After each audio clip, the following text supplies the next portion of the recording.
بسم الله الرحمن الرحيم. اهلا وسهلا بحضراتكم ويوم جديد من ايامنا في كلام في الكوره على الحدث. اليوم برحب بحضراتكم في ليله السوبر وتاني يوم ما بعد مباراه السوبر التي توج بها النادي الاهلي عن جداره واستحقاق.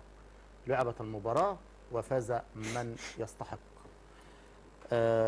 كالعاده نادي الزمالك بيواصل مسلسل الفصول البايخه مع جماهيره ومع نفسه ومع كيانه ومع وجوده في وقت كان هو في امس الحاجه لمثل هذه البطوله. في وقت النادي الاهلي بيقول لك خد مني اللي انت عايزه وبيقدم لك هدايا على طبق من ذهب، لكن نادي الزمالك كعادته بيفرط في كل الهدايا، ودائما وابدا هو اللي بيمد ايده وهو اللي بيطلع النادي الاهلي عشان يرجع تاني يستعيد توازنه باداء وبنتيجه وبلقب سوبر جديد.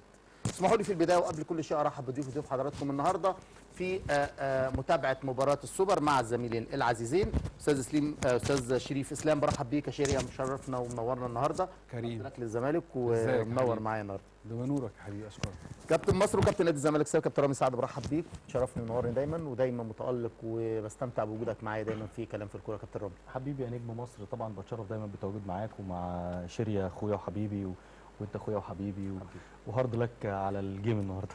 يعني يمكن اي حد منتمي لنادي الزمالك هيكون زعلان، لان نادي الزمالك زي ما قلت لحضراتكم في بدايه كلامي هو كان في امس الحاجه لهذه البطوله، ولكن المعطيات دائما هي اللي بتؤدي الى هذه النتائج من البدايه، وفي حاجه غلط من البدايه، وفي تخبط وفي عشوائيه وفي فوضى وفي مركب ليها 100 ريس. المركب لا فيها خرم ولا المركب بتغرق ولا المركب هتغرق ولا عمرها هتغرق، لكن المركب اللي فيها 100 ريس مش هتعرف تمشي.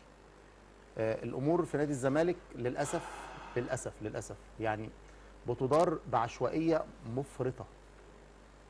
محدش عارف مين السبب في اللي نادي الزمالك ده فيه.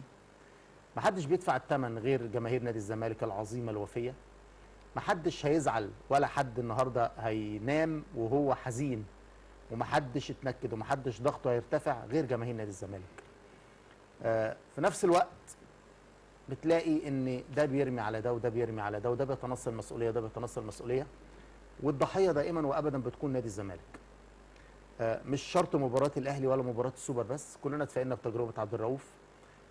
في اخطاء فنيه، في اخطاء فنيه، لكن مش هقدر احمل ولا شايل عبد الرؤوف نتيجه مباراه او ضياع لقب في بدايه مشواره لتاني مباراه له كراجل اول او كمدير فني. اخطا في التشغيل واخطا في الاحتفاظ ببعض الاوراق الرابحه. فكرنا بالكابتن اسامه نبيه ان هو كان يعني محتفظ ببعض الناس عشان الادوار الثانيه. لا يا وفا، المباراه دي كانت عايزه من البدايه اضرب على الحديد وسخن. سيف الجزيري في قمه نشوته وكسبك مباراه نصف النهائي وجايب ضرب جزاء يعني دخل عليها باعصاب من حديد، كان لازم يبدا. موفق دايما وكعبه عالي قوي قوي قوي قوي على النادي الاهلي، دليل انه جاب هدف امبارح ولم يحسب. وللعلم برضو في الهدف سيف الجزيري ما اتحسبتش لمسه يد. الكره دي ما اتحسبتش لمسه يد، لان القانون هنا هو بيلغي الهدف، لكن بتتلعب ضربه مرمى عادي. لكن مش عارف يعني التحكيم عليه علامات استفهام كتيره جدا، وحكم انا شايفه من وجهه نظري ضعيف جدا ومتوتر جدا وعمال يطلع انذارات هنا وهنا على الفاضي وعلى المليان، ومع لعيبه نادي الزمالك اكتر بشكل ملحوظ. في نقطه مهمه جدا على الحكم لازم نتكلم فيها. هنجيبها. لكن انا شايف ان يعني كان اداء بقى سيء بسيء، فكنا سيبنا الحكام بتوعنا يكملوا، ما كانش في داعي للمسلسل بتاع الحكم التركي ده اللي اصلا بصراحه انا شايفه ان هو دون المستوى وما يتاهلش لهذه المباراه. نادي الزمالك مجلس ادارته، اداره الكره، جون ادوارد، كابتن حسين لبيب، كابتن هشام نصر، كابتن احمد سليمان، دكتور حسام مندوب، كل اعضاء مجلس اداره نادي الزمالك، ارجوكم اقفوا بقى وقفه مع نفسكم. ارجوكم اتحدوا واجتمعوا واقعدوا مع بعض وشوفوا هتعملوا ايه في الصفقات اللي موجوده اللي بتلعب دي. شوفوا هتعملوا ايه في فرقه الكوره، شوفوا هتعملوا ايه في اللي جاي، شوفوا هتواجهوا جماهير نادي الزمالك ازاي، شوفوا الفتره اللي جايه دي نادي الزمالك يا رب يا رب يا رب يطلع منها على خير، وان كنت اشك في ذلك، لان اللي جاي صعب قوي قوي قوي على نادي الزمالك على كافه المستويات وبالذات فرقه الكوره. انا ما لا يشغلني اي حاجه في نادي الزمالك غير فريق الكوره. فارجوكم يعني لو في ايديكم حاجه تعملوها لفرقه الكوره اعملوها، تعرفوا تتحدوا، تعرفوا بقى تحلوا المشكله، تعرفوا تجيبوا مدير فني يقدر ينقذ ما يمكن انقاذه هذا الموسم، يبقى كتر خيركم، وعبد الرؤوف يكمل معاه برضو تجربه نبني عليها. لكن الوضع من سيء لأسوأ لأسوأ. شريف، شفت المباراه ازاي؟ وايه اللي ادى ان نادي الزمالك بعد مباراه بيراميدز وبعد الثقه الكبيره جدا جدا اللي كانت عندنا شخصيا، مش هتهم اي حد، ان نادي الزمالك داخل المباراه دي يقدر يكسب. الدفعه المعنويه بتاع بيراميدز كانت تديك ده الادفانتج ده، كانت تديك الميزه دي، الجماهير وحاله السوشيال ميديا وحاله النشوه بتاعت عبد الرؤوف. لكن احنا النهارده نادي الزمالك ما جاش المباراه باستثناء لقطه او اثنين او ثلاثه على اقصى تقدير، اللعيبه اوت بره خالص، بره الخدمه. تشكيل غلط مليون في المية. تشكيل النهارده انا مش عاجبني خالص، وما ابداش مباراه قمه بسيف فاروق جعفر تحت اي بند، وتحت ما عادش سيف الجزيري تحت اي بند. بزيرة جاهز يلعب، يكشي يلعب 20 دقيقه ويطلع، بس هيلعب من الاول. ولما ينزل قدام النادي الاهلي في مباراه زي دي هيخض النادي الاهلي، وجوده في التشكيل يخض الجهاز الفني النادي الاهلي ويخليه يرتبك ويخليه يعمل حسابات من اول وجديد. ايه اللي حصل النهارده في المباراه؟ وشفت المباراه ازاي؟ وتقييمك ليها بشكل عام عامل ازاي؟ اولا مساء الخير عليك يا كريم، مساء الخير عليك يا رامي حبيبي، نور الدنيا. مبسوط جدا ان انا معاكم يعني. بص يا كريم، احنا بدانا الجيم غلط. هو الحقيقه مش الجيم يعني، خليني والله بس مستني اسمعها منك والله. خليني ابعد شويه. احنا بدانا الموسم كله غلط. ماشي. من تدعيمات غلط، ماشي. من لعيبه لا ترتقي لفرق في منتصف الجدول. ياه. تجاربك السابقه في فرق منتصف جدول ما تستقيمش مع نادي الزمالك. لاعيبتها اللي بتيجي نادي الزمالك ما تستقيمش التجربه اللي بتعملها مع فرق منتصف جدول تستقيم مع نادي الزمالك. لا فهمها لي معلش. يعني انا النهارده لما بجيب لعيب يلعب في فرقه في منتصف الجدول او في فرقه بتهرب من الهبوط، ما لا يصلح انه يلعب اهلي وزمالك. ما ينفعش ابني عليه فكره وتجربه. نعم. الناس دعمت في الاول وسندت، بس اللي بيتبني غلط عمره ما هيديك نتيجه سليمه. صح. ممكن يظهر معاك بعض النجاحات الوقتيه مؤقته. طبعا حاله مباراه بيراميدز علشان عبد الرؤوف اشتغلها مظبوط. صح. برافو عليك. واحترم الخصم، وكمان الحقيقه يوريشيتش في الماتش ده برضه بالغ في احترام الزمالك الحقيقه، ولازم يحترم الزمالك. نعم. بس هو بالغ بالغ. لعب بنفس الشكل. الناس لو تفتكر بس مباراه بيراميدز واهلي جده لما حط كريم حافظ قدام محمد حمدي علشان خاطر يقفل الجبهه بتاعت بزيرة اللي هو ما كانش موجود اصلا. فهو الراجل عمل حسبه لحاله مش موجوده. نعم. فظروف الماتش مشيتك كده، وانت لعبت بالطريقه او بالقماشه اللي تديك ده. النهارده انت عملت كل حاجه عكس ده. انا النهارده عبد الرؤوف اختار يا رامي انه يبدا تحت الكوره، واختار انه يشتغل زون نص ملعب في الحاله الدفاعيه. ما بيضغطش من فوق زي الفتره بتاعت فيريرا لما كنا بنعمل حالات الضغط في بعض المباريات. هو قرر يشتغل تحت الكوره. اما وانك قررت تشتغل تحت الكوره يبقى لازم في لاعب رقم 6 صريح. انت ما حطيتوش احمد ربيع. بس ساعات بيبقوا اثنين في الطريقه دي. بس ما عنديش. هنفترض ان انت بتلعب ما عنديش 86 موافقه. ما عنديش. انما ان انت بما انك قررت الاختيار ده يبقى اختيار العناصر لازم يكون ملائم للفكره اللي انت باني عليها الموضوع. نعم. سيف جعفر لاعب لا يصلح ان انت تواجه فرقه وانت بتلعب تحت الكوره. نعم. ناصر ماهر خرجته من قلب الملعب حطيته على الطرف. ممكن انت عايز تقفل على جبهه هاني. انما واضح برضو ان ما كانش فيه متابعه لمباريات الاهلي الفتره الاخيره. الاهلي اطرافه ما بقتش ثابته. يعني ما بقناش بنشوف زيزو يمين ثابت وناحيه الشمال بن شرقي ثابت او تريزيجيه. لا، هو الراجل بيشتغل بالرباعي الامامي متحرك لما هنيجي للشغل الفني بتاع المباراه. فمعنى كده ان واضح ان ما كانش فيه متابعه جدا لمباراه الاهلي برضو. او انت شفت الراجل ده بيشتغل ازاي. طرق الدنماركي مدير فني الاهلي. فكل البدايات الغلط ما تنتظرش نتيجه صح. بزيرة الف ب اي حد بتاع كوره طالما معاك وجاهز يلعب. هو اداك 45 دقيقه ثانيه مظبوط؟ لا، بداه ال 45 دقيقه الاولى بس وريح. يعني على حسب الاختبار الدكتور قايل لك الراجل يقدر قد ايه ابدا بيه. والله يتصب بعد 10 دقائق خلاص قضى مش حد ساعتها بقى هنلتمس لك عذر. انما اداك بقى 45 50 60 دقيقه لان هو اهم الاوراق اللي عندك. كمان انت قررت تتخلى طواعيه عن نقطتك المهمه في المباريات اللي فاتت. ما صدقنا ان ناصر ماهر يكون في الحته بتاعت قلب الملعب. نعم. وتحت الفيرود ان هو يكون بيشتغل بشكل كويس. انت قررت برضو ان انت تطلعه على طرف. الحقيقه شيكو بنزا انا بشوف لا كده كتير بقى، نعم. يعني الصبر عليه لا كتير. ان انت بتفكر تلعبه بقى عشان تسوقه، لا ده مش موضوعنا. لاعب كل قراراته غلط. نعم. اول 20 دقيقه فقد الكره 5 6 مرات ورا بعض، والمرتين اللي فات فيهم كل قراراته غلط. نعم. الجولين اللي جابهم في الدوري الكره بتخبط فيه وتدخل. نعم. لا الفرصه يصلح. اللي اهدرها شيكو في بنزا. هذه المباراه كانت كفيله ان هي تغير سير المباراه ومجرى المباراه 360 درجه. كريم نوعيه اللعيبه اللي زي شيكو بنزا ده يلعب في فرقه اغلب الموسم بتدافع، بحيث تشتغل على التحولات. غزل المحله مثلا والمساحات. يلاقي مساحه يجري إن هو بسرعته يجري. يجيب جون. يلطش بقى واحده جت معاه ما جاتش معاه مش كابتن هتفرق، رامي، مش ماشي. حد هيلومه. انما اللاعب اللي يبقى موجود في جوه سكواد زي نادي الزمالك، فيزيرا ليه عنده حلول في الواحد على واحد في المساحات الضيقه. انما واحد لو ماتش ما فيهوش مساحات هيبص لي كل الكور غلط، ولما يجي في المواقف اللي ممكن يهدف فيها قراراته غلط، ده طبعا ده هنروح له برضه. نعم. انما ما فيش بدايه سليمه هتؤدي بيك لنتيجه مظبوطه. النجاح الوقتي مش معناه ان انت ماشي بشكل مظبوط. مجلس اداره نادي الزمالك حضراتكم فين؟ احنا بقالنا 3 4 شهور او اكتر عندنا مشاكل كبيره ما بنشوفش حد فيهم. عمالين ما انت لازم تطلع تكلم الناس يا رامي. نعم. ما انت لازم تقول للناس انت هتعمل ايه.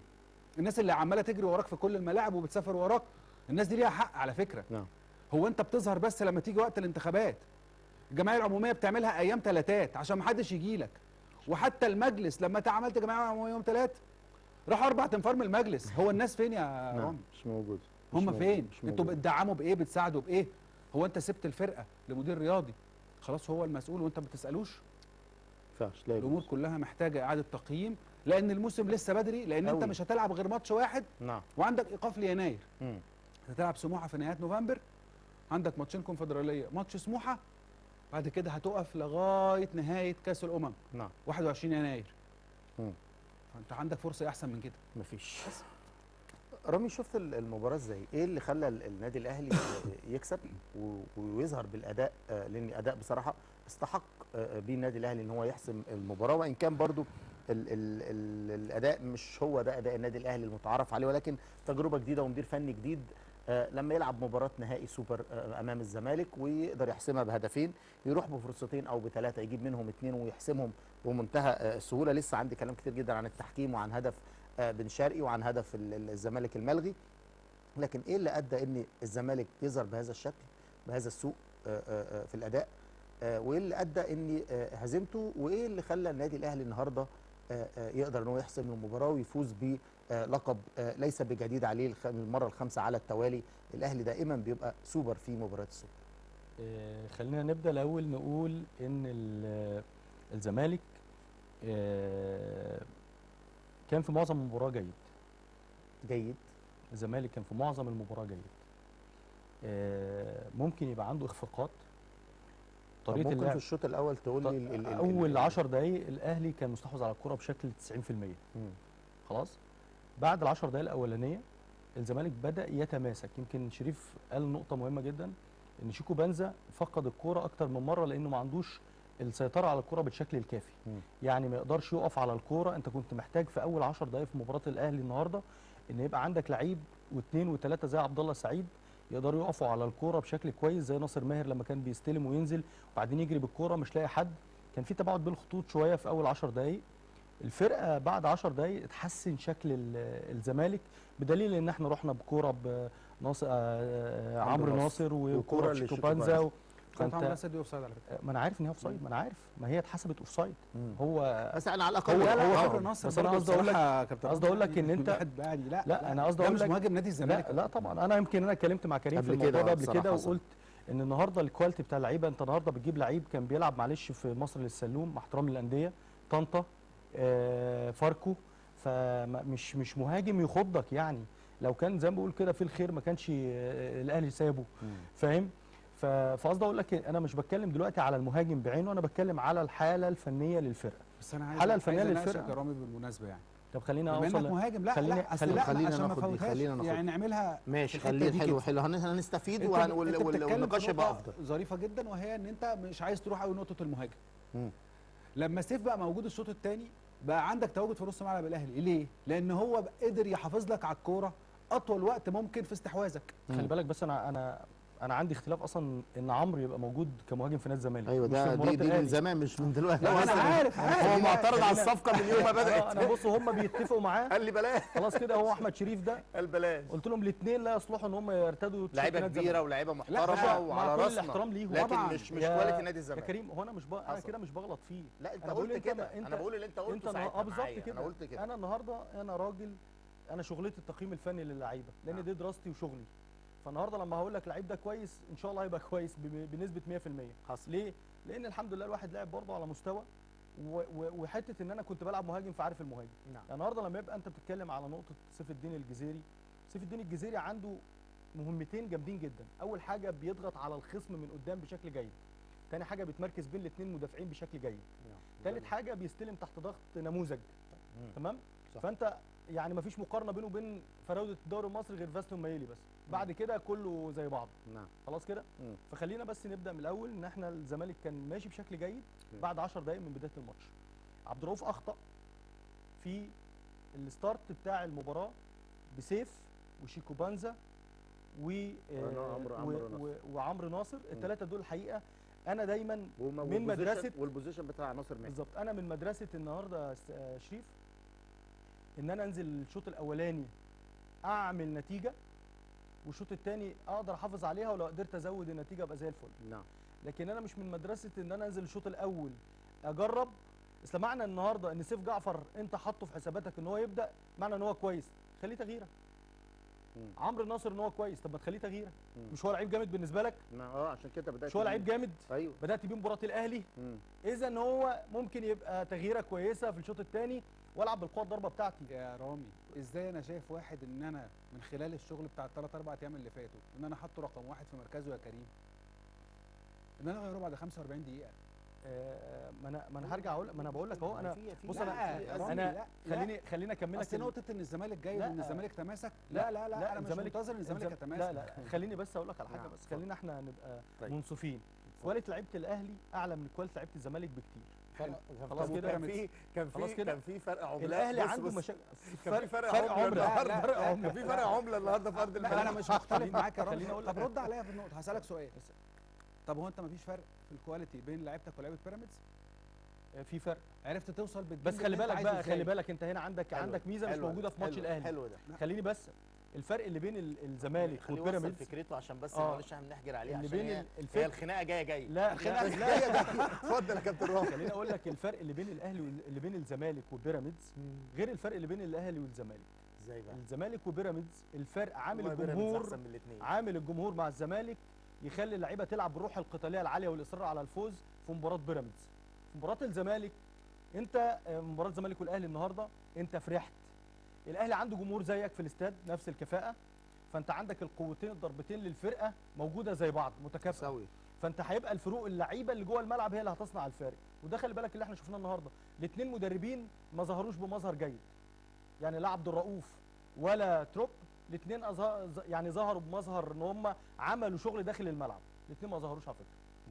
الراجل يمكن الراجل تروب بس عمل حاجه انت قلت عليها الحقيقه برضو حاجه لازم اشيد ان انت فعلا قلتها بشكل جيد، ان هو الروتيشن في عمليه الرباعي الامامي. اللي هو ايه؟ اللي هو انا ممكن النهارده، وخلي بالك ده زي ما بقول لك بقى ده الفرق بين كواليتي اللعيبه زي بن شرقي لما الكوره يبقى الكوره في نص الملعب ويتحرك ويروح في اتجاه الكوره وبعدين محمد شحاته يبقى معاه وبعدين يهرب منه ويروح يسقط تاني شادو سترايكر ويجيب جول، يبقى ده امكانيات لعيبه. خلاص كده مش شغل مدرب. شغل مدرب ان هو يقول لك انت تتحرك ازاي. فهو ممكن يكون قال له كده، بس انا اعتقد ان بخبرات بن شرقي، الخبرات الكبيره بتاعت بن شرقي والكواليتي المختلف السهل الممتع بتاع بن شرقي، ان هو يبقى في نص الملعب.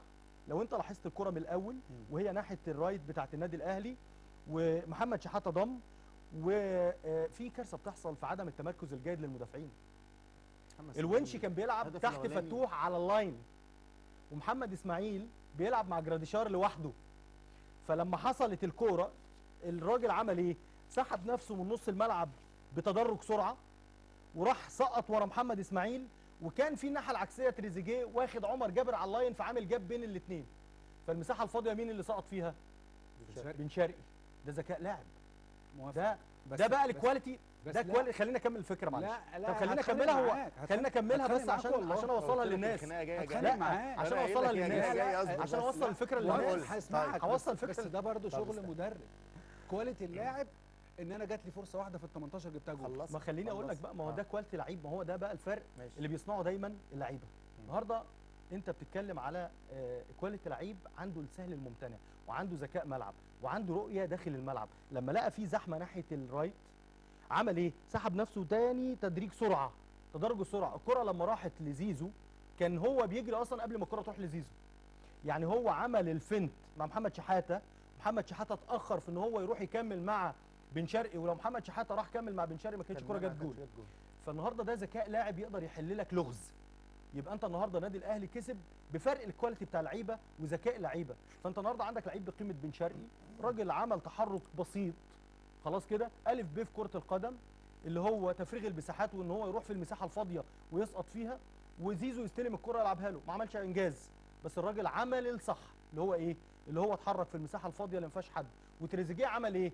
تريزيجيه فضل على اللاين موقف مع عمر حاجز. جابر عشان ما يضيقش يا رامي، المساحات. يا رامي، انا بكلمك فني. يا رامي ده انا ماشي. بكلمك لا، فني لا، عشان أنا اوصل هرد عليك الفكره فني. للناس أنا هرد عليك بشكل فني. مظبوط. طيب انت رد كده عليك فني. وصلت لسه كده انا لسه ما الفكرة؟ كملتش. طب قول، طب كمل. انا لسه ما ماشي. كملتش طب حاجه. كمل فكرتك طيب وهرجع اتكلم فيها. فالنهارده كواليتي اللعيبه بتاعت النادي الاهلي انت ما هو قلتليش ده. ليه الزمالك خسر؟ ما انا لسه طب يلا انا اتفضل. لسه انا مش عارف اقول حاجه. طب اتفضل يلا انا معاك اهو. انتوا مش سايبيني. فكواليتي اللعيبه اللي موجود في الاهلي، خلينا نقول بقى نرجع بقى للرجوع من الاول. قلنا فرقه عمله بقى خلاص. ان احنا النهارده عندنا الزمالك اول 10 دقائق ساب الكره للاهلي. ماشي. الاهلي عمل ضغط عالي جدا على نادي الزمالك، مم. بدليل ان الاهلي ليه اكتر من 10 ركنيات في الشوط الاول.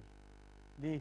لان الضغط العالي مع الطلوع بالكوره الخاطئ مع التوتر اللعيبه في الماتش ده في اول 10 دقائق ادى الاحقيه للاهلي. ويمكن الاهلي خطوطه متماسكه، ولكن عنده نقطه الضعف بتاعته في المدافعين، اللي هو انت كنت ممكن تقدر تلعب عليها باثنين مهاجمين وتضغط عليه ب 4-4-2 زي ما عملته ماليه نص الملعب زي ما عملت مع بيراميدز، او تلعب بفرود وتلعب بخمسه في قلب الملعب وتلعب بشادو سترايكر اللي هو ناصر ماهر، وتقدر تعمل نقله في الملعب. ولكن انت ما عملتش كده. نادي الاهلي نص ملعبه اجمد من نص ملعبك يا شريف. فخلينا نقول الزمالك كان جيد بعد اول 10 دقائق. جيد في معنى ايه؟ بدا يخرج بالكوره، بدات اللعيبه تاخد الثقه بعد ما الاهلي ما قدرش يحرز هدف في اول 10 دقائق من الضغط العالي. الزمالك بدا يتماسك وبدا يرجع وبدا يستحوذ على الكوره، بدليل ان شفنا الزمالك بعد كده في 3-4 كرات في على مرمى نادي الاهلي. تمام. الزمالك كان وحش ليه؟ عشان احنا بدانا غلط. اللي هو احنا قلنا فيها في وحش ولا جيد؟ احنا اللي لا ما انت خسرت تبقى وحش، بس انت كان لا، ادائك لا، جيد مش بتكلم بنسبه. في النتيجة. لا، مش بتكلم لا. في النتيجة في اداء خالص. ملعب، سيبه اداء ملعب عايز اوصل معاك لا لنقطة. والله اداء سيبه ملعب بس. جيد. سيبه وانا اداء ملعب ما بص انا اداء مركز. ملعب يلا، كلعيبه اتفضل. جيد. انا كان عندي اخفاق من اكتر من لعيب في الملعب. نعم. يعني ايه؟ يعني شيكو بنزا في مكانه مش افضل حاجه. الراجل راح انفراد هو والجول ويعملها بالعرض بوش رجله الخارجي كده. الشناوي راح في الاتجاه العكسي داخل الملعب. لو لعيب بقى زي ناصر ماهر كان عملها بوش رجله الخارجي راحت جول. تمام. فانت النهارده انت عندك اللعيبه اللي كانت المفروض تلعب بشكل جيد ما كانتش موجوده. طريقه اللعب اللي انت لعبت بيها اثرت شويه على اداء اللعيبه داخل الملعب.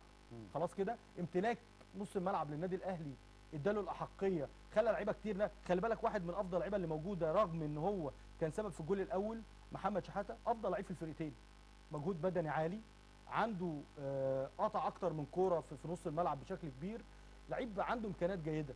لكن انت النهارده الزمالك كان جيد عنده اخطاء ادت للخساره. شريعة انا يعني في كلام كتير جدا في كلام رامي هتفق وهختلف عليه، لكن المعظم انا هختلف لان هو النهارده او بيكلمني على ماتش امبارح وبتقول لي ان الزمالك كان جيد. والله كان جيد كان من جيد وجهه نظري. من وجهه نظر محترم على راسي. من وجهه نظري كان جيد. ليه؟ لان زي ما انا بقول لك الزمالك اللعيبه بتاعته ادت بشكل جيد. يمكن النقطه الفارقه في المباراه كريم الهدف اللي اتلغى لنادي الزمالك. الروح المعنويه للفرقه قانونا لا ما هو يلغى. ما هو انا بقول لك الجول ده اثر على الحاله المعنويه والنفسيه بتاعت اللعيبه. وخلي بالك كان في مشكله لعبد الرؤوف في الحته دي. اللي اثر هجمه عمرو ناصر واللي فرق. ما هي عمرو ناصر دي كانت اوفسايد. ماشي. هي شيكو بنزا هنقول شيكو بنزا هي كانت هي الاخطر. بالظبط كده. شيكو بنزا هي الاخطر. لو احرزت هدف في البدايه مع طريقه اللعب دي او تعديل طريقه اللعب بعد كده كنت ممكن تقدر ان انت تعملها، لكن بالظبط. عشان تقول لي ان الزمالك كان جيد لا ويظهر على بالشكل على مدار فترات. على مدار الشوطين الزمالك جيد. انا هختلف معاك في كون دي بقى ان الاهلي يمتلك لعيبه قدرت تصنع الفارق. امكانيات كتيره جدا. ما انا بقول لك بقى فرق بص عملات. كون ان النادي الاهلي يمتلك لعيبه تصنع الفارق دي حاجه ثانيه، لكن نادي تمام. الزمالك كان بشكل على لحد ما كان شكله جيد في الملعب. شريف، اكيد ليك تعقيب على كلام رامي، ولكن الاهم من التعقيب على كلام رامي اللي هو بيتكلم فرق امكانيات فرديه لدى لاعبين هنا عن هنا. ردك كان مقنع جدا ان في بيراميدز، مواجهه بيراميدز كان الفرق لصالح لاعيبه بيراميدز، ومع ذلك الروح والاداء والقتاليه بتاعت نادي الزمالك والتيشيرت وكل حاجه ده الواضحه. ده النهارده انا ما شفتوش، انا ما حسيتش ده النهارده غير من لاعب او اتنين. محمد شحاته احنا قلنا كريم شفته من بزيره، ما احنا قلنا كريم شفته، لكن ما شفتش ما احسن إحنا- من بس كده. إحنا- انا لا شفت النهارده، انا لا شفت الونش. ما احنا قلنا كريم، أنا ما الفرق شفتش بين- الونش. الفرق بين مباراه الاهلي يا جماعه، بين ماتش الزمالك والاهلي النهارده طب ممكن والماتش أكمل بين لك طب انا هقول وترد؟ دي اكمل وترد. اتفضل. انا لا شفت الونش اللي هو احسن من اي مدافع موجود في النادي الاهلي، ولا شفت فتوح اللي بالطريقه اللي هو فتوح اللي هو اللي بيلعب النهارده. انا للاسف النهارده ما شفتش عبد الله السعيد، ما شفتوش. انا ما شفتش سيف فاروق جعفر. انا النهارده محمد اسماعيل مش موجود في الملعب، حسام عبد المجيد لما نزل مش موجود في الملعب. ما شفتش. انا انا قلت بعد لك لك 7 8 لعيبه النهارده. في طريقه لعب يا كريم، في طريقه لعب انت اللعيبه اللي عندك ما تقدرش تاديها. طب يعني هرجع عندك لك، ناصر هرجع لك ماهر فيها، ما هرجع ينفعش لك. يلعب وينج، الراجل طب بيلعب حلو. 10 ما ينفعش ماشي، يلعب خلاص. وينج. هرجع لك في دي. طيب. يعني انت هرجع طيب. لك في النقطه دي طيب. يعني ايه تشرحها للناس. طيب. ما دام هي كده يبقى انا هنتفق اهو. ماشي. هتقول لي ليه؟ انا بقول ليه الناس دي مش حلوه النهارده؟ ليه الناس دي ما كانتش موجوده في المباراه بتاعت نادي مع نادي الزمالك النهارده؟ شريف. بص يا كريم، انا الحقيقه عندي في طبعا جزء كبير من اللي قاله رامي اوكي، بس انا عندي اختلاف في نقط جوهريه. نعم. اولا الزمالك لم يكن جيدا تماما خالص، وانا معاك. فكره ان انا قدرت اقف على رجلي وبتاع والم نفسي، لا انا الزمالك. استحواذ ماتش الاهلي والزمالك كام؟ 55 45 لا 55 45 48 52. لا ده كانت في يا باشا، اللقطه في بص الدقيقه يا باشا، 60. بص انت ثانية واحدة بس. النهارده الزمالك لو وحش يا شريف، النهارده الزمالك لو وحش بالشكل الكبير كنت هتلاقي فرق الجاب الكبير بين الفرقتين في الاستحواذ كتير. ما هو انا خلي عايز اقول بالك لك الزمالك حاجه. كان اخطر، كان ليه كرات مباشره في اتجاه المرمى، يعني طب انا هقول لك هجمات مرتده هقول لك على حاجه اكتر بس. من النادي الاهلي. هقول لك على حاجه بسيطه. يعني في الاتاكينج كان هقول لك على الاهلي 22 والزمالك 25. هقول لك على حاجه بسيطه. اولا اداء الاهلي النهارده لم يكن جيدا الا في الجزء الامامي. في الضغط. الكره اللي راح بيها خلص. لا في الضغط اللي بيعمله على بيمنعك بخروجك بالكوره. الحاجه الثانيه التحركات بتاعت الرباعي الامامي. النهارده الاهلي بيكسبك بدون راس حربه. مظبوط. لا ما شفتش مفيش راس حربه رسمي صريح. ما فيش راس حربه صريح. مفيش. والراجل لا تريزيجيه ولا جراديشار ولا بن شرقي. والراجل اللي لعب راس حربه اصيب وخرج. نعم. واما نزل لعب بالرباعي الامامي بن شرقي وتريزيجيه وزيزو وطاهر محمد طاهر. مفيش راس حربه صريح فيهم. نعم. وبالرغم من كده وهو بيلعب كده سجل فيك الجول الثاني. نعم. يبقى معنى كده ان انت عندك مشاكل كبيره جدا وانت بتواجه منافس عنده لسه بيتعافى. ده اللي انا قلته. من بداياته اللي كانت في بدايه الموسم سيئه. ده اللي انا قلته في البدايه. والنهارده لو ما كسبش الاهلي دلوقتي تكسبه. غير الكورتين دول هو عنده شوطه وحيده في الشوط الاولاني اللي صدها محمد عواد بتاع تريزيجيه اللي هو دخل لجوه وراح حاططها وكره كمان عاديه ما فيهاش مشكله. نعم. وكره زيزو اللي في فمعنى كده ان انت الفرق بينك وبين المنافس ما كانش بالضخامه، الفرق بيني وبين بيراميدز لا فرقه بيراميدز اجهز، ولكن بالتنظيم بتقدر تعالج بعض الفروقات الفرديه في الجزء بتاع الكواليتي اللي انتوا بتتكلموا فيه. انما انت النهارده ده ما عملتوش. لما بدات غلط وبطريقه غلط انت حبيت تنهي بالشكل اللي انت نهيت بيه. سوري بقى تبدا بالشكل اللي انت نهيت بيه مباراه بيراميدز. ان انت اخر 15 دقيقه تحاول تستحوذ قدام بيراميدز عشان تخف الضغط من عليك. فهل انت هتلعبها كده يبقى انت اللي هتبادر عندك المبادره الهجوميه؟ ما شفناش ده. ده انت يعني شبه لعبت بالتشكيل اللي انت فنشت بيه ما عدا عمرو ناصر بسيف الجزيري ورحت بادي تحت الكوره. ادي اول اختيار خطا. 2 توظيف بعض اللاعبين في مشاكل. 3 خروجك بالكرة اللي انت كنت مميز بيه لما غاب دونجا ما بقتش عارف تعمله. 4 عبد الله السعيد وناصر ماهر لو انت حطيتهم جنب بعض في قلب الملعب هتقدر تخرج طالما قررت والكرة معاك تخرج بالكرة سليم ما تلعبش طويل، فانت رحت باعد ناصر مطلعه بره. واجبات ناصر في الجناح ما اداهاش. الجول الاولاني رجوعه المتاخر سحب لي شحاته من قلب الملعب.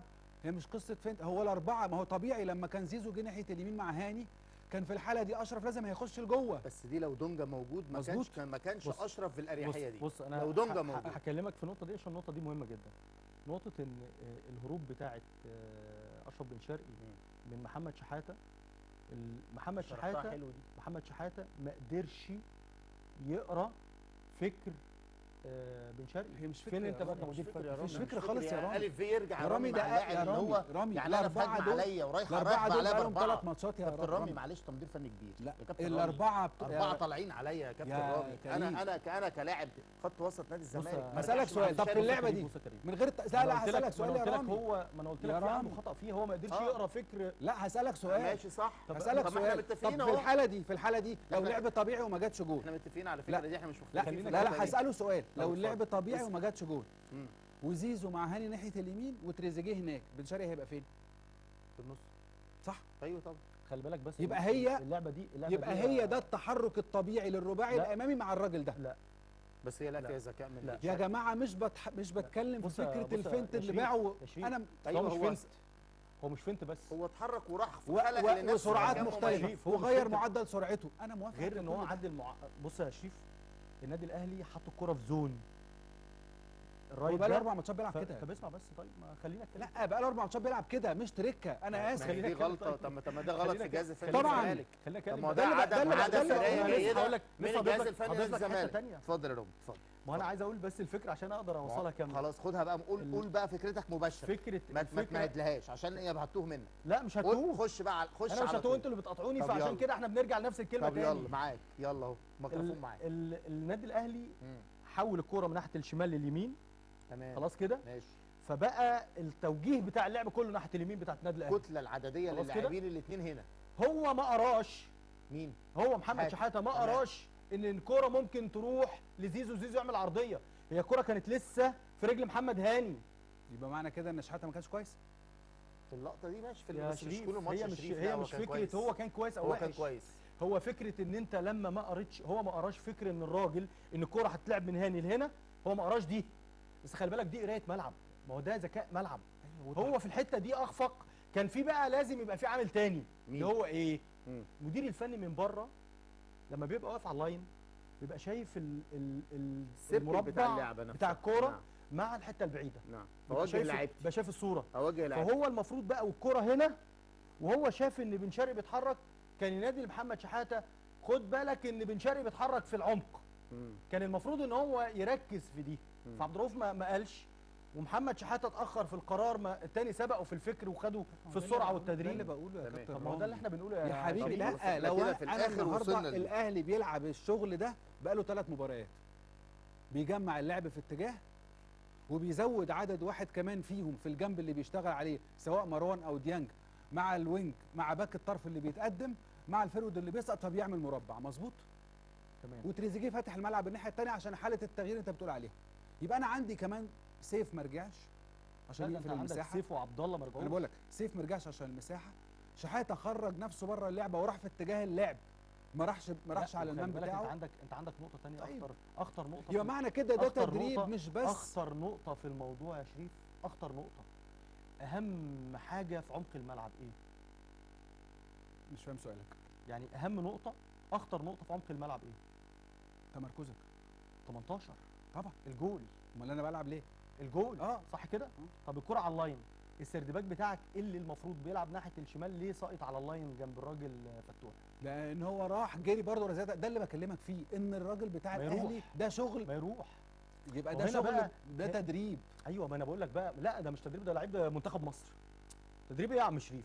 وانا بجايب لعيبه ناشئين تطلع تلعب في الزمالك؟ لا ثانيه واحده بس لعبه منتخب مصر. انا هو ترب ده من ساعه ما جه بيعمل في كل جنب 4 لعيبه مظبوط. ايوه بس انا بقول لك انت دلوقتي النهارده يبقى عندك انا لازم عندي يبقى انا عندي مجموعه بتشتغل مواجهه. يعني انا لو جه عليا واحد على واحد بشتبقى الباك على باك الطرف، الوينج بيرجع مع الباك زميله عشان لو بيعملوا 2 على 2 وبيميل مع الراجل اللي بيلعب رقم 6. مين المفروض اللي يروح لو في زياده عدديه مين اللي المفروض يروح على الطرف مع فتوح؟ شحاته. طيب لو شحاته بيلعب مع الراجل اللي ساقط في نص الملعب، مين يروح؟ هو يا رامي انا بسالك سؤال. الهاف الثاني ايوه انا اللي هو مين؟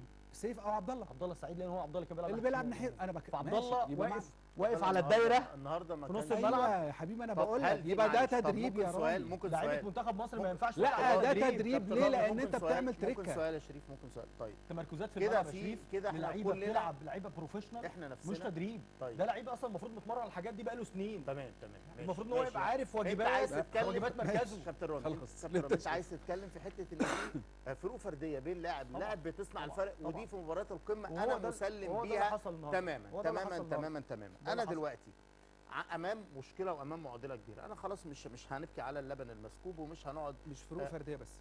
بغض النظر برضو مش ده مش محور دلوقتي اللي انا هتكلم فيه. انا دلوقتي عايز احاسب مسؤول، عايز احاسب حد على حرقه الدم اللي انتوا فيها. انتوا الاثنين دلوقتي ضيوفي، اثنين كبار وقامات كبيره ومحللين فنيين قد الدنيا. انا ملاحظ ده على حضراتكم ولا اخفيكم سرا على نفسي شخصيا، فما بالك بالجماهير. مين السبب؟ لما اجي احاسب دلوقتي واشاور على كابتن رامي سعد هو السبب، كابتن شريف اسلام هو السبب، كريم ابو حسين هو السبب، هشاور على مين يا شريف؟ بمنتهى الامانه وبمنتهى المصداقيه لصالح نادي الزمالك. وهدفنا الاول والاخير مصلحه نادي الزمالك. انا لا هيهمني ده ولا يهمني ده، لا مع ده ولا مع ده، انا مع كيان، مع نادي واكبر قلعه رياضيه في مصر.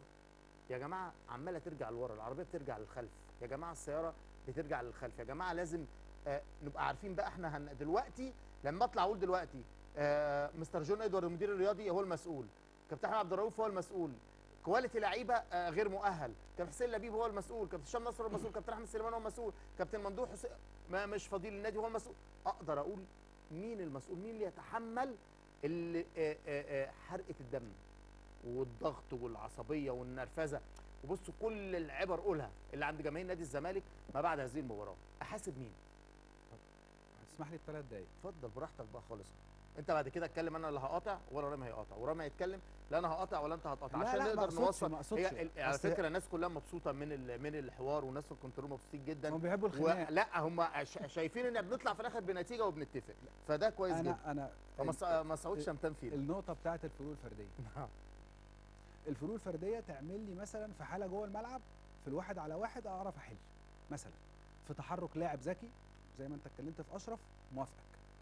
بس لما تبقى اللعبتين الجولين اللي جم فيك من لعب مفتوح وشغل، يبقى لازم ادي الراجل اللي اشتغل في الاهلي ده حقه، اللي هو المدرب. ماشي تمام. اشتغل في الجزء الامامي بشكل مختلف لانه ما عندوش راس حربه صريح يعتمد عليه، فغير الفكره انه بيشتغل بمجموعه هجوميه. طب اقول كلمه صغيره، والله العظيم انا شفت الاهلي النهارده في الدفاع احسن من الهجوم. اتفضل اكمل. انت بقى المفروض وانت بتحضر لاي شغل، لاي ماتش، شغلك بتشتغل شغلك على الخصم وبتشتغل على المنافس. نعم. مظبوط يا كابتن نعم. رامي؟ اكيد حلو. يبقى انا بشتغل على المنافس بيشتغل ازاي وتحركاته عامله ازاي ومين بيروح فين ومين بيسقط ازاي، وعلى اساسه بشتغل الشغل الدفاعي عليه. ده انا ما عملتوش لا في الاول الجول الاول ولا الثاني. ده كابتن احمد رؤوف 100%. لا بس اساسه الاخ اللي كان موجود ومن سمح بوجوده لغايه التوقيت ده مجلس الاداره ومدير الرياضه، وقرار رحيله في التوقيت ده. اولا انت جبت مدرب ابيض ملط. نعم. انا اسف بقى، يعني ما عندوش فكره. نعم. الكلام عن فيريرا. نعم. كونت فرقه غلط، صفقات غلط، اشتغلت بدني غلط. ده واضحه جدا. النهارده محمد اسماعيل برضو بيقع مني برضو عضلي. نعم. مش كدمه ولا اتخبط، ما فيش حاجه. الماتش اللي فات عودي، الماتش اللي فات بنتايج، اللي قبله بيزيرا، النهارده تريزيجيه برضو عضلي. انا بتكلم عن حاله الزمالك. طيب ليه؟ لان لو تريزيجيه عنده ازمه، عنده بره حسين الشحات، عنده بره احمد عبد القادر، عنده حلول. انما انت يا دوب يعني انت بتعكز يعني. نعم. فالبدايه غلط. تمام. وهنروح بقى للجزئيه الثانيه اللي انت بتتكلم فيها، من يسال هو انا المسؤول. لا لازم عشان ابتدي اتكلم واوجه كلامي للمسؤول ده ان انا اقول له يعني خد بالك بقى او اتصرف او حل. طيب المسؤول الاول شيء طبيعي من يدير المنظومه، مجلس اداره. طبعا مفيش كلام، مجلس تمام. الاداره. نعم. مجلس الاداره اخترت مدير رياضي موافق، تمام. واتكلمنا عنه كويس على فكره، وقلنا عنده وادينا له تجربه. الدعم والسبورت اللي هو عايزه. انما ما ينفعش. على فكره الكوره اصلا فكرتها قايمه على الاراء المختلفه. بالظبط بالظبط بالظبط. ليه؟ لما احنا بنتكلم كده، يعني بص احنا اتكلمنا من شويه نعم في حاجات اتفقنا واختلفنا عليها، اكيد. فمش معقول اسيب الامر في ايد حد واحد بس. وما حاسبوش. وكمان بعدت الناس اللي جوه المجلس اللي كان ليهم علاقه بالكوره، سواء كابتن احمد سامي او كابتن حسين السيد، انت بعتهم طوعيه او قرار من مجلس الاداره. لازم زي ما اتكلمنا قبل كده، ازاي ما فيش لجنه فنيه مع المدير الرياضي يا جماعه؟ ماشي تمام. ازاي؟ هل نادي الزمالك انتهى ما عندوش حد يعني؟ لا بالعكس. انت عندك تحفظات كمجلس اداره مع بعض الاسماء او بعض الشخصيات، لان انت حاسبهم على مجالس سابقه او مجالس قد تكون قادمه بترتب امورها اللي بعد كده، ده موضوعك.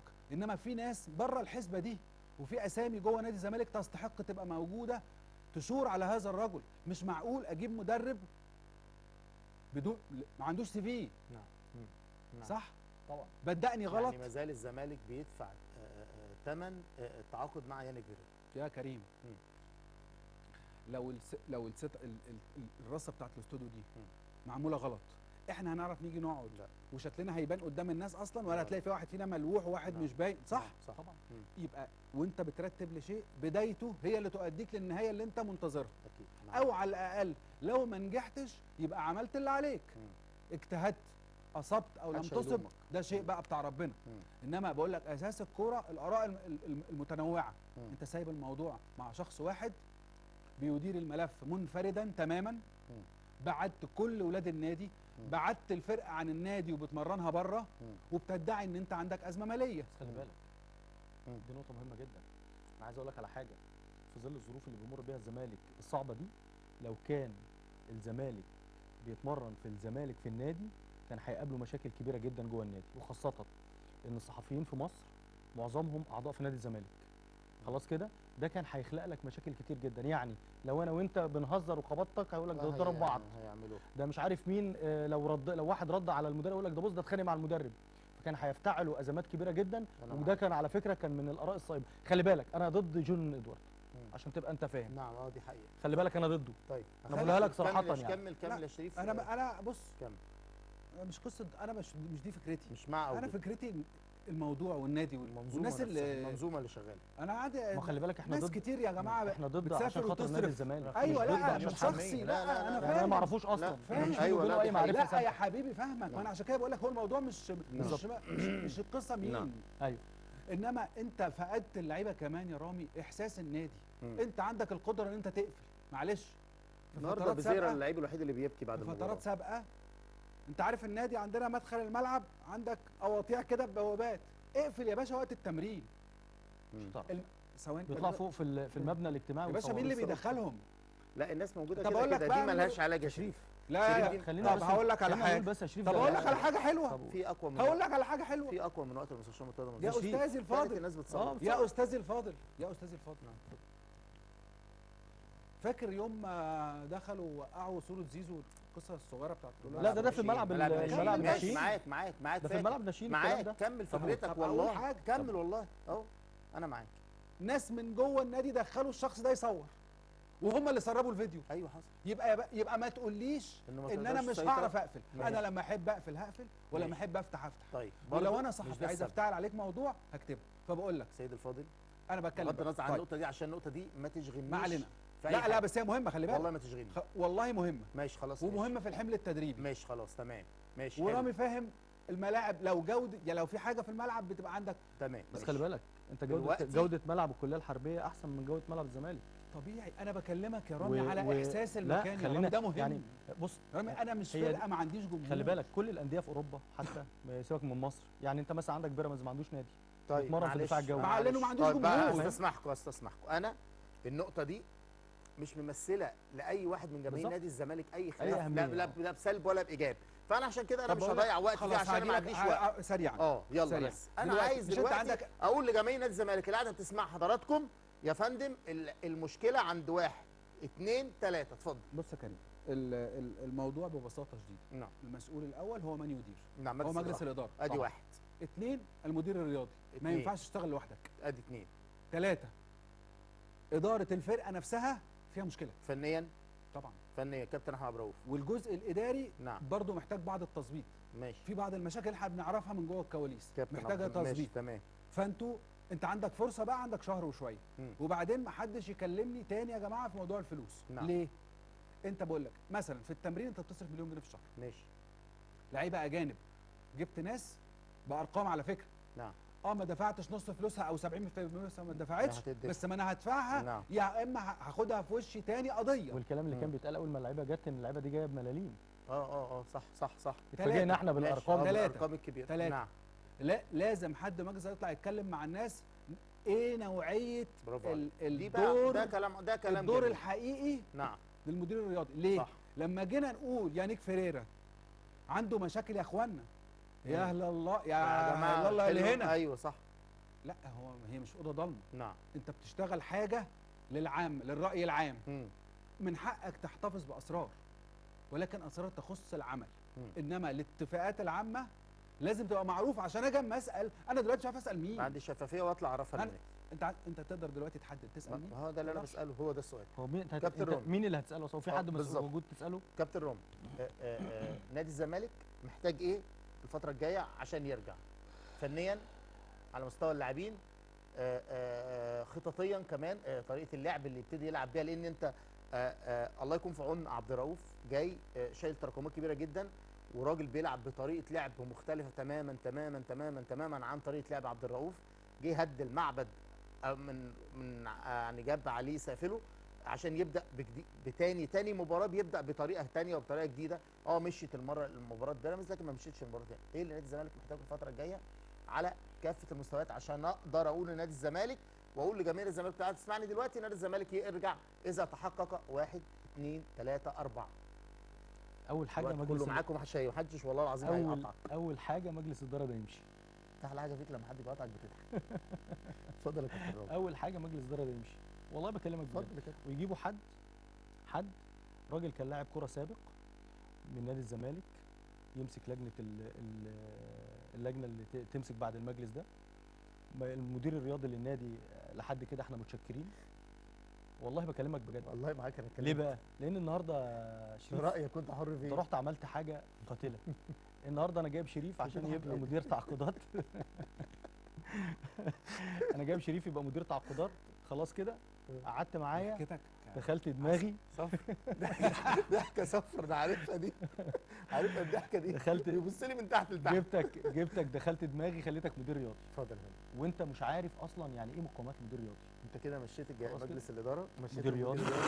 فتمشي مين تاني؟ ونبدا من جديد. انا مع ان عبد الرؤوف يستمر كمدير فني، يا راجل والله. حلو. لان انت مش هتقدر تجيب مدرب اجنبي برقم. عندك الامكانيه ما عندكش. يبقى انا النهارده اسال سؤال رخم. اسالني. هو عبد الرؤوف اتبرجل او اتهز لما عرف ان في مدير اجنبي جاي، مدير فني اجنبي جاي، والاثنين اللي جم دول تمهيدا عشان الراجل يخلص وجاي، فحصلت له الربكه دي ولا؟ شوف يعني هقول لك على حاجه. هو مع المجلس ان ده، الموضوع كان معروف قبل ماتش المجلس بيراميدز، ده ما عنديش مشكله، بس يعني دي المجلس ده عمل حاجه قبل بطوله السوبر دي، حاجه غير جيده. اللي هي ايه؟ اللي هي النهارده انت رحت مغير مدرب الحراس بتاع نادي الزمالك، اللي هو عبد الرؤوف اختاره عشان يبقى موجود معاه. خلاص كده، ورحت جبت له واحد هو ما يعرفوش ولا يعرف عنه حاجه ولا يعرف اصلا يتواصل معاه، ولا فاهم حاجه. خلاص كده. وانا شخصيا معترض على وجوده في نادي الزمالك. فدي اول وما زلت حاجه معترض على وجوده في نادي الزمالك، رغم ان اللي جالي والناس اتكلمت معايا ان الراجل مكمل، وانا بقول الراجل ده يمشي ولا يشرفنا وجوده في نادي الزمالك. هيمشي مع المجلس. يبقى ده ثالث واحد. رابع واحد كده. يبقى انت النهارده انت جريء ان انت تقول ان عبد الرؤوف يكمل. لا، عبد الرؤوف يكمل. هقول لك ليه. انا ليه عبد الرؤوف يكمل؟ قدامك دقيقه. خلي بالك عبد الرؤوف اول حاجه اللعيبه بتحبه. نعم. المجموعه اللي موجوده دي عندها مشاكل. يمكن شريف قال نقطه مهمه جدا، ان فتره الاعداد بتاعتهم غير جيده. نعم. البدني وحش. بالظبط كده. نعم. فعبد اصابات الرؤوف كتير، الحاجات العضليه. عبد الرؤوف يقدر يلم الفرقه دي في فتره. بس احنا خلي بالك، احنا في اول السنه قلنا ايه؟ محتاجين نعد فرقه ننافس على الدوري، ونبقى متواجدين ان احنا نبقى موجودين في بطوله افريقيا، نخش تاني او وندخل السنه الجايه نشارك في بطوله افريقيا وننافس. انت كنت عايز بلان وعايز ونعمل خطه. خلي بالك خطة المدير الرياضي النهارده لما بتيجي تقعد لازم يكون معاه سكاوتنج يشتغلوا معاه، والسكاوتنج لازم يكونوا يا دارسين كوره جامدين جدا، يا اما مدربين كوره عندهم عين صائبه يقدروا يحللوا ويكتشفوا لعيبه. لكن ده لا معاه سكاوتنج ولا معاه مدربين كوره، وبياخد قرار مع نفسه. ماشي، انت قافل على الفرقه، اهلا وسهلا، لو عملت حاجه كويسه ما فيش مشكله. بس انت عندك مشاكل تانية يا بنت لذينه. انت رحت جبت لعيبه احنا ما نعرفش عنها حاجه. يعني انت جبت عداد دباغ مش جاهز بدنيا، انت جاي تجهزه عندي. شيكو بانزا جاي تجهزه عندي. خلاص كده. اخوان الفينا الوحيد اللي جه في الرمق، اللي فيه الرمق، وبقيه اللعيبه اللي جت نادي الزمالك ممكن اطلع منهم احمد ربيع والباقي مع السلامه. فانت النهارده عبد الرؤوف عنده مشاكل. فانت لو انت جبت جوارديولا مسك فرقه نادي الزمالك مش هيعمل بهم حاجه السنه دي. جوارديولا. فعبد الرؤوف يقعد نكمل عليه يا شريف، خلاص كده، ونديله فرصته كامله. يمكن نطلع كمان كادر لنادي الزمالك في السنين اللي جايه. خلاص كده. ويقدر يعمل حاجه. جاحد والله. لا مش جاحد والله ده هي دي خلي بالك. عبد الرؤوف والله المجلس، والله العظيم المدير الرياضي، والله العظيم وتمشيله الجهاز بتاعه. والله العظيم انا بكلمك بكل حب وود لنادي الزمالك. والله العظيم. نادي الزمالك نادي الزمالك لو هيشوف نادي الزمالك لو هيشوف خير بعد المجلس ده. والله العظيم. كابتن رامي بشكرك شكرا جزيلا. حبيبك يوم. حبيبك يوم. شريف شرفتني ونورتني، سعيد بيك النهارده. بس يا كريم حبيبي. هارد لك يا شريف. يعني هارد لك يا حبيبي. الحمد لله. ان شاء الله اللي جاي خير للزمالك باذن الله. يا رب. الوقت جري بسرعه، حلقتنا خلصت بسرعه، كلامنا خلص النهارده، لكن كلامنا دائما وابدا عمره ما يخلص في كلام في الكوره. اشوفكم بكره ان شاء الله حلقه جديده. تصبحوا على الف خير.